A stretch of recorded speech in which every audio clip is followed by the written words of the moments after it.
pour a little bit of milk action in there. Ooh, actually, it's a big cup. We can use it all.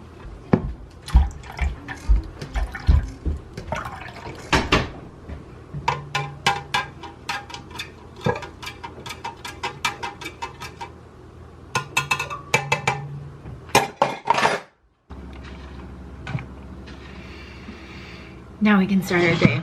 Today's vlog is going to be all about making bread and do a basic step-by-step tutorial on how you can make your own bread at home.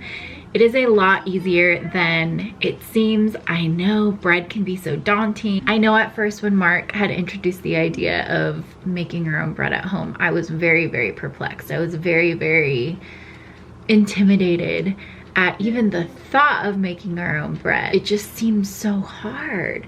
But this recipe is anything but. It is very easy. It is basically a 5-step process. You're gonna let your bread proof twice. The first proof is going to be an hour and a half, and then the second proof is going to take 30 minutes. Let's get to making some bread. This will be the vessel for our beautiful creation that we're gonna make today. It is very heavy, so I should probably put the camera down before I attempt to lift this with one hand. Yes, be smart, Amanda. Okay, I have our baby Dutch oven. I'm gonna go set it over here on the stove. And yes, I am still in my PJs. I got these pajamas during the early stages of quarantine when the whole Carol Baskin killed her husband, whacked him. Can't convince me that it didn't happen. Carol Baskin.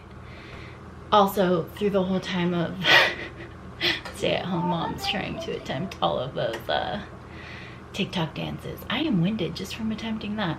Anyways, I'm gonna pop my Dutch baby oven in the oven right now.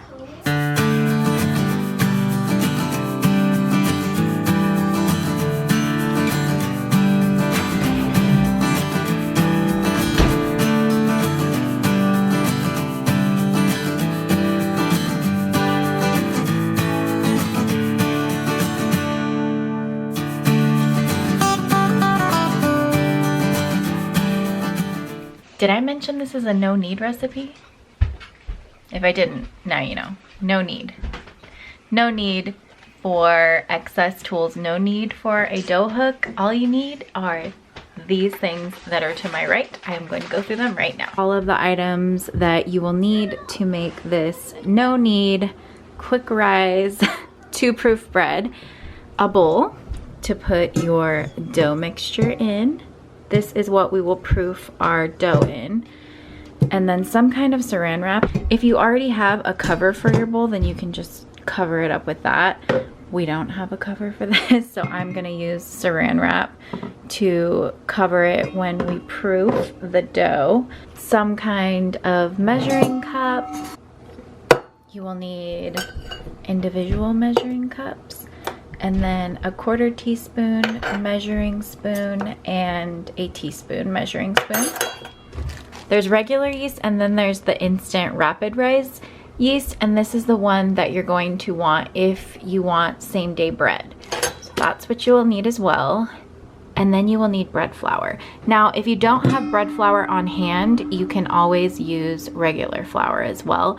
From my understanding, the bread flour has more protein structure to it. So there is that. These are all of the tools you will need to make this no knead rapid rise. Quick my bowl up. You want to make sure whatever vessel you're using to mix your dough in for quick rise dough, that it's warm. One, because it's going to activate your instant yeast even quicker. It's going to kind of give it a jump start. So I'm just gonna get this bowl all nice and warm and then set it over to the side, and we'll start incorporating our ingredients.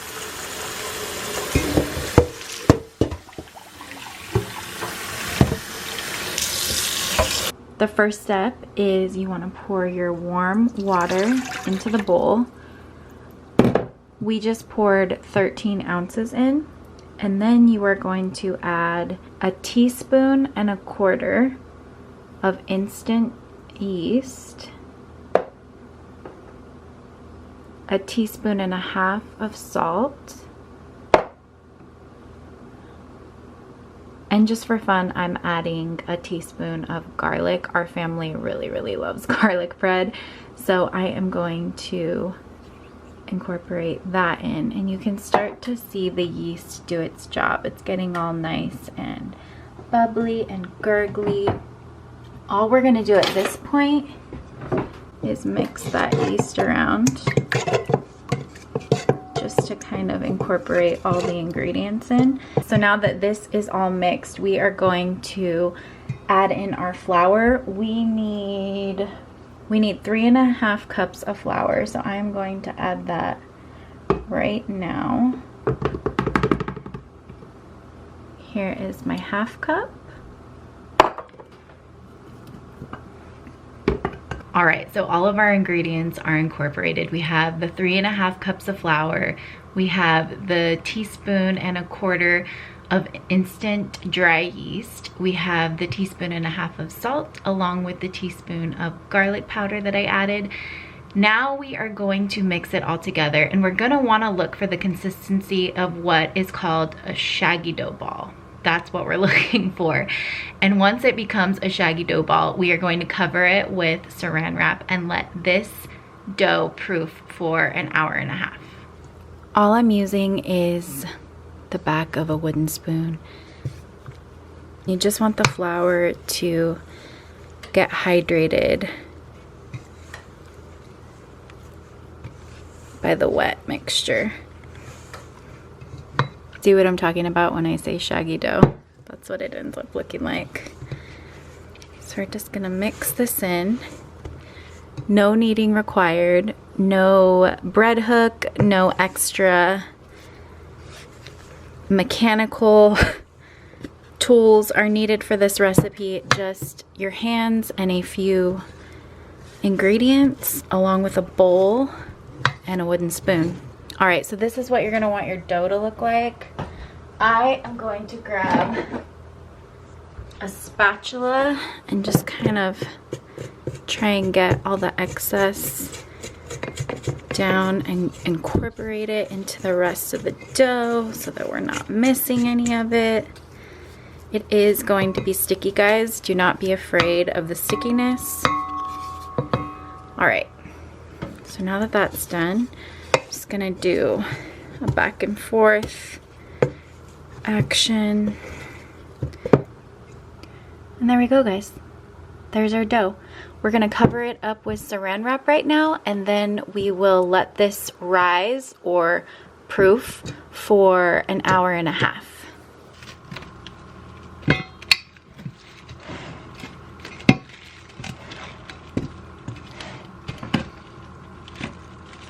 This is our before rise picture of our shaggy dough ball. We have the oven set to preheat for 450, and then I'm just going to set the timer for 1.5 hours. Now we just wait for this little love to bloom and grow and get all nice and bubbly. 1.5 hours before we have to do anything with that bread, I am going to take that time to get all of these dishes done and put these away. And then when the 1.5 hours is up, we will degas and stretch and pull this dough. I've washed all the dishes. I have this lone pink straw that still needs to be washed.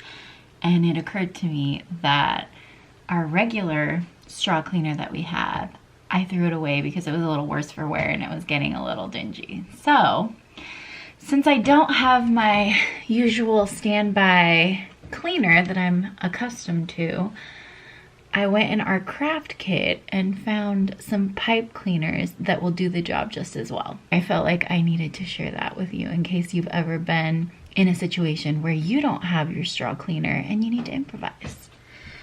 I like to use 2. They're a little bit thicker and go through easier. So I just coupled 2 pipe cleaners together and then run it through. And that's all you have to do. Quick fun tip for the day. 1.5 hours is up. We are done with our first proof. This is what your dough should look like. See how the top of it is all bubbly. Now what we're gonna do is poke it. We're releasing all of the gases and just kind of going back and forth like a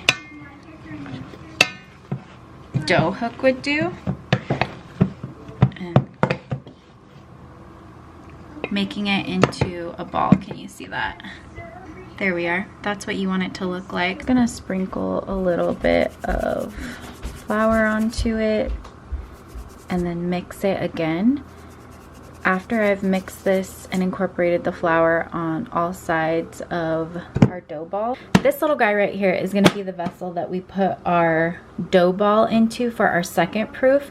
I already pre-sprayed it down with some nonstick cooking spray. The reason for that is that we're going to transfer our dough from here to our baby Dutch oven that is currently preheating in the oven. It just makes it easier to transfer if you spray it. That way you don't have any sticky situations happening.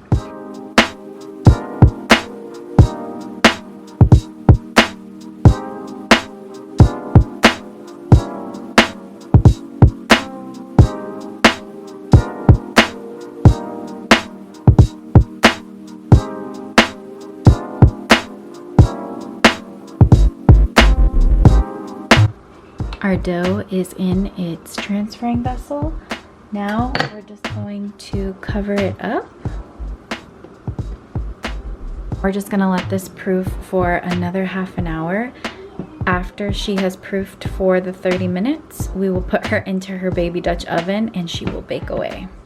30 minutes have passed. I'm gonna pull my baby Dutch oven out of the oven that has been preheating in. We're gonna transfer this mamma jamma into the baby and then put her in the oven, let her bake for 30 minutes with the lid on, and then we'll take the lid off after 30 minutes. And depending on how crusty you want your crust to be, you will cook it for anywhere from 5 to 15 minutes with the lid off.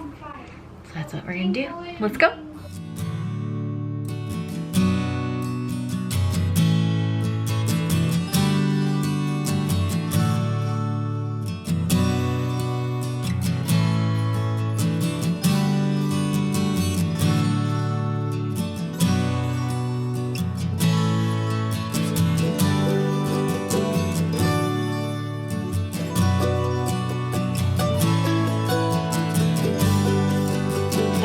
Bake has happened. It's getting steamy up in here. All we have to do now is create the crust. So we're gonna take the top off of the baby Dutch oven and cook it for another 5 to 15 minutes, depending on how crusty we want it to get. Let me show you what it looks like right now. So there is our bread. I'm gonna pop this back in the oven with the top off. Let it cook for another 5 to 10. I'll probably watch it to see how crusty it gets, and then we'll pull it out. Here she is. It smells divine. I'm gonna place her on top of a cooling rack and allow for her to cool over the next 30 minutes, and then we'll have fresh bread for dinner tonight.